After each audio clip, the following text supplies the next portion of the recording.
Coming in somewhere between 10, 11,000 pounds. I don't have anything more specific than that because the RV's old enough that the sticker that had the weight on it has weathered and I can't really read it, but I know that these things weigh between 10, 11,000 pounds. This is about a 40-foot big destination park type Salem that had sat in a local park for a long time here. Just came in on trade at Haylett RV. They swapped her out for a triple slide Jayco travel trailer.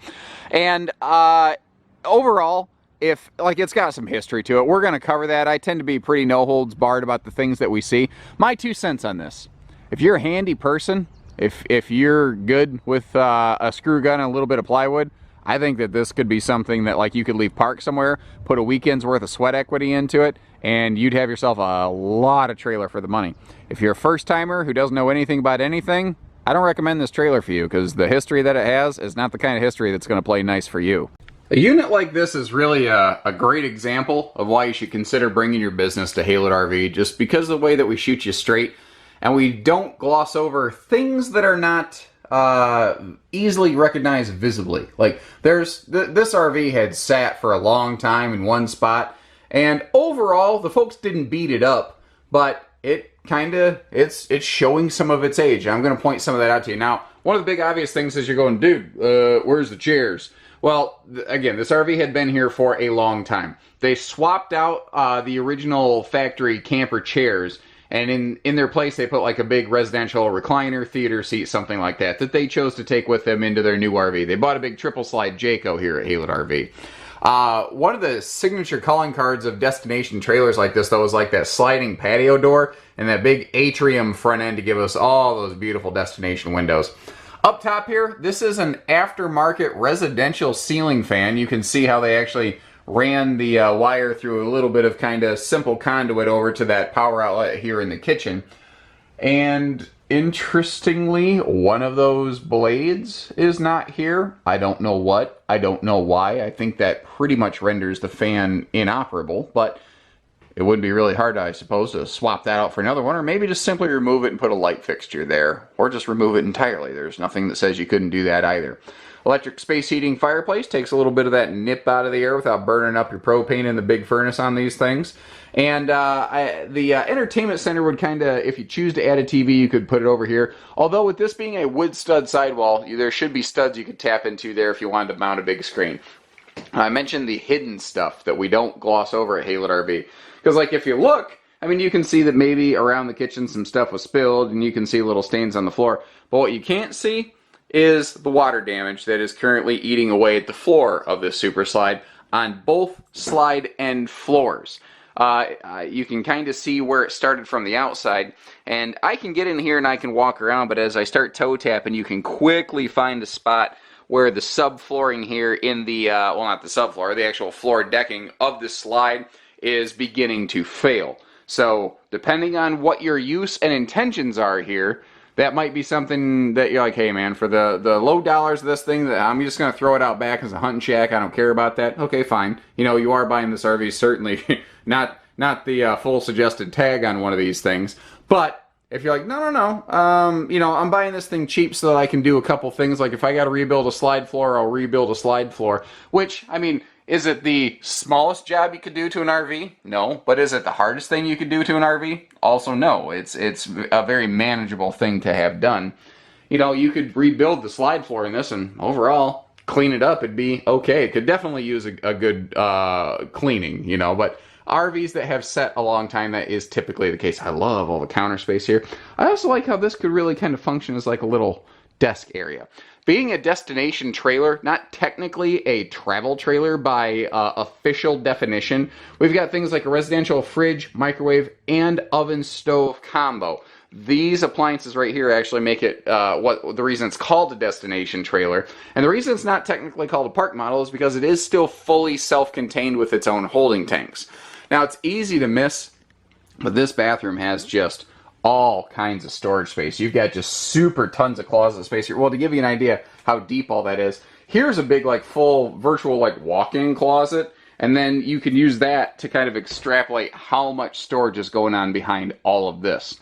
Up top here, we do have a max air vent fan, although I don't really see where it was used. When I first walked into the RV, they had one of those pillows with that Reflectix foil stuff plugged up into here. Same thing in the bedroom.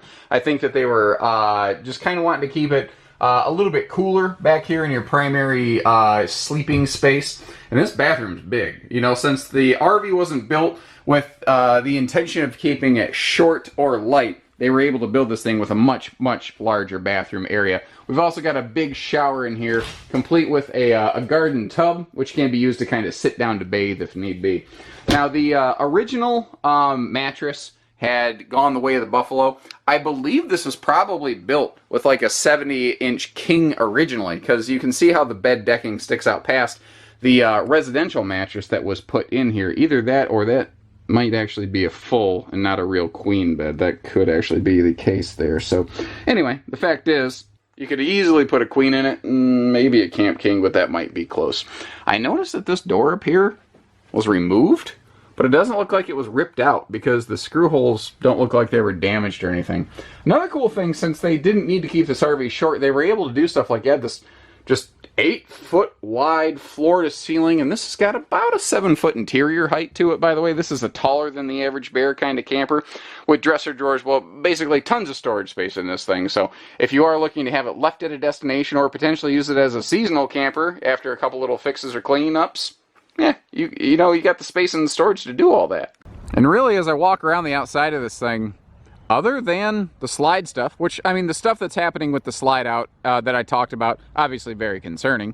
But other than that, not bad. This is 8.5 wide, and that in conjunction with the 7-foot ceiling, it really does kind of open that thing up inside. Not to mention the fact that something I didn't talk about on the interior was that's not just a big slide.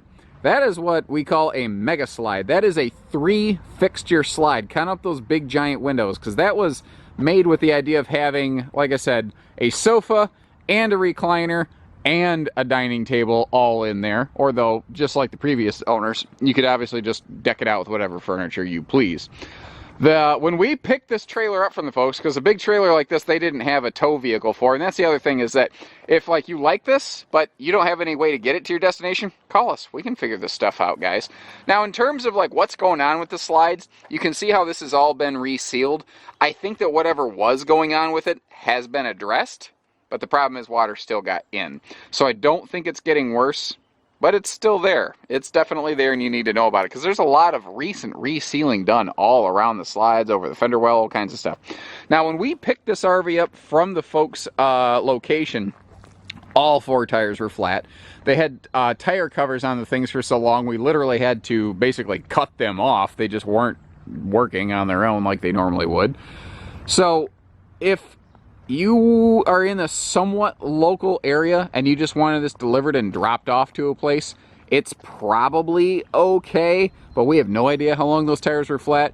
If you plan to have this thing hauled any sort of distance, that is a very serious thing I want you to consider, because the last thing I want is you having a tire problem on the way to your destination. And a big trailer like this, especially one of this age and with the tire things like I just described, I don't think this is a really good trailer to actively tow around with frequency. It is most definitely a destination, park it and leave it use kind of trailer, which is exactly how it was used previously. But again, other than the slide stuff, really, it's not bad. And that's the thing. It's like that slide floor, that's a big deal. But it's manageable. It's something that could be worked on, and with what is this? So we're asking like what, less than $7,000 on this thing or something like that?